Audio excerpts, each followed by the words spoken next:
আজকে কথা ছিল আমার গার্লফ্রেন্ডের সাথে দেখা করতে যাওয়ার, আমি গার্লফ্রেন্ডের সাথে দেখা করার বাদ দিয়ে কোথায় চলে গিয়েছিলাম। হ্যাঁ চলো তোমাদের আজকে গল্পটা শুরু থেকে বলি। তো হ্যালো গাইস, আমাদের দিকে কয়েকদিন ধরে বিরাট বৃষ্টি হচ্ছে, তাই কি আমি বাড়ি থেকে বেরোতে পারছিলাম না ঠিক মতো। আর আমি আজকেও বেরোতাম না, যেহেতু গার্লফ্রেন্ড ফোন করেছিল তার জন্য আমি বেরোলাম। আর গার্লফ্রেন্ড ফোন করেছে না গেলে হয়, আর কি আমি তাড়াতাড়ি করে পায়ের ঘুমটা মাথায় পড়ে বেরিয়ে পড়লাম।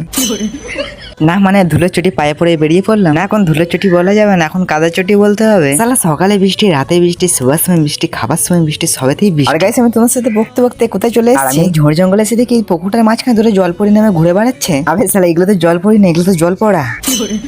আর এদিকে দেখি জল পোড়াগুলো খেলা করছে। না মানে আজকে পুকুরটা নাকি জাল ফেলে মাছ ধরবে, তাই পুকুরে যে বাঁশ কঞ্চি ফেলে রেখেছিল সেগুলো পরিষ্কার করছিল এরা দুজন মিলে। আর সব জালটা এনে পুকুরে মাঝখানে তাড়াতাড়ি করে নেমে মাছ ধরতে লাগিয়ে দিল। না হলে এই যা মেঘের অবস্থা, যখন তখন জল নামিয়ে দিতে পারে, তাই কি তাড়াতাড়ি করে মাছগুলো এটা ধরে নিচ্ছিল। আর জাল মারার পর এদিকে সব ছোট ছোট মাছগুলো ধরছিল, আর এদিকে সব মাছ ধরতে ব্যস্ত ছিল। আর আমি এখানে ডাইরেক্টলি মাছ ধরে দেখছিলাম সবাই। আর এই যে মেঘের অবস্থা, বেশিক্ষণ বাইরে থাকা যাবে না, যখন তখন বৃষ্টি নামিয়ে দেবে। যখন আমরা বাড়ি যাই, তোমরা যদি ভিডিওটা শেষ পর্যন্ত দেখে থাকো, ওটা লাইক করে দিও।